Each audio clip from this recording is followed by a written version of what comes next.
सतनाम साहिब बंदगी। इस वाणी में आप लोगों को बताया जा रहा है महाचेतन परमात्मा के स्मरण का प्रकार। स्मरण मतलब सुमिरन होता है, प्रार्थना होता है और याद करना माना जाता है। तो आइए चलते हैं इस वाणी से, जानते हैं सदगुरु किस प्रकार समझाए हैं, वो जानते हैं।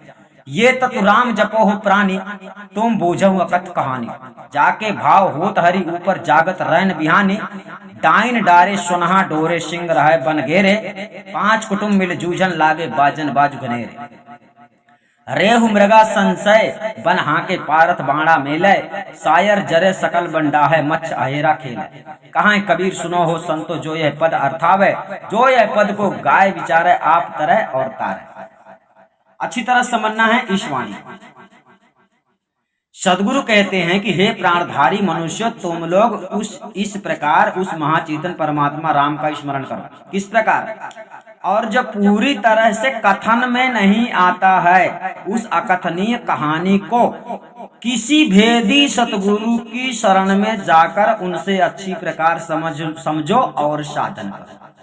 ठीक है, यहाँ पर सबसे पहले समझना है अकथनीय की बात जहाँ आई है तो ये सार शब्द का जिक्र किया गया है। यहाँ पर अकथनीय का मतलब जो बोलने में लिखने पढ़ने में नहीं आता है, ऐसे शब्द को प्राप्त करने की बात सदगुरु कबीर साहब ने बताई है। ठीक है, तो सबसे पहले आपको किसके पास जाना? भेदी सदगुरु की शरण में जाकर उनसे अच्छी प्रकार से समझो मतलब उसे जानो, पहचानो कि वो क्या है और फिर कैसे प्राप्त होगा, ये आपको साधन बताई जाती है।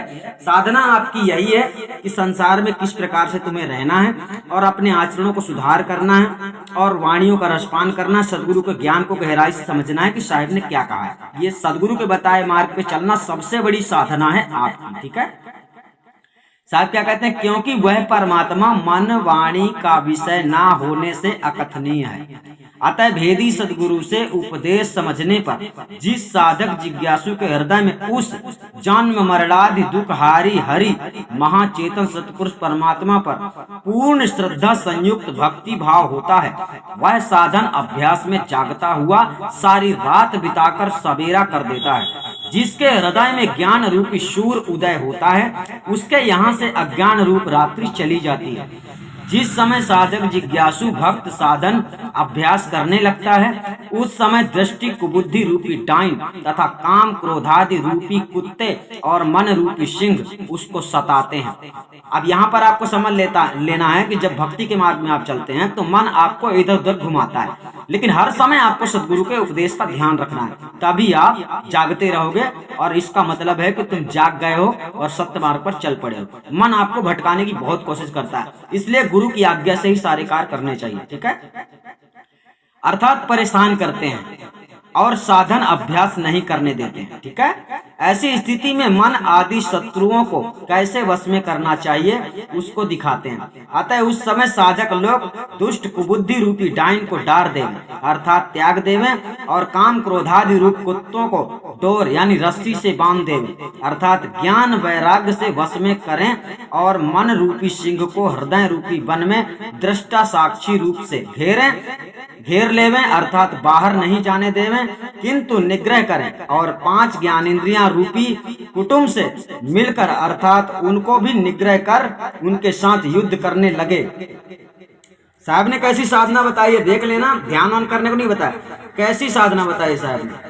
ये देखो, 5 ज्ञानेंद्रियां रूपी कुटुंब से मिलकर अर्थात उनको भी निग्रह कर उनके साथ युद्ध करने लगे, अर्थात 5 इंद्रियों का संयम कर मन को दमन करें।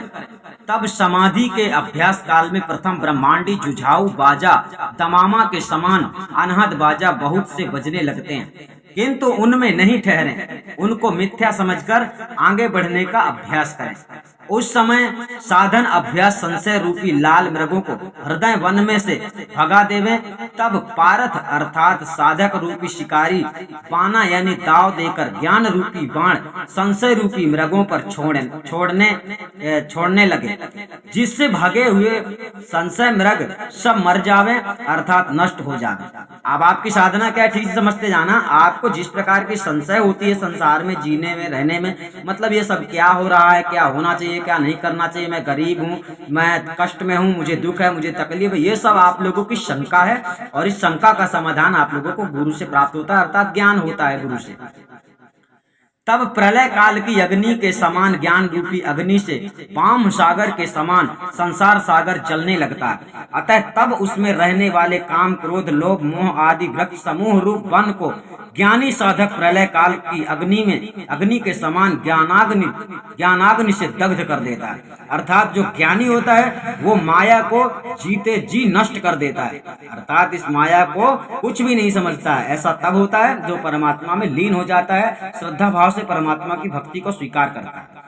अतएव संसार सागर के ज्ञानाग्नि से जल जाने पर उसमें रहने वाली मत्स्य सूक्ष्म विषय वासना रूपी मछलियों के साथ भी ज्ञानी साधक जन शिकार खेलने लगते हैं, अर्थात उनको भी नष्ट कर देते हैं। सदगुरु कबीर साहब कहते हैं कि हे संतो, आप लोग सुनिए, जो पुरुष इस पद को विचार पूर्वक अर्थ का निर्णय करेगा वही पंडित विद्वान और वही ज्ञाता अर्थात ज्ञानी साधक संपन्न होकर वह स्वयं संसार सागर से पार हो जाएगा और दूसरों को भी पार कर देगा।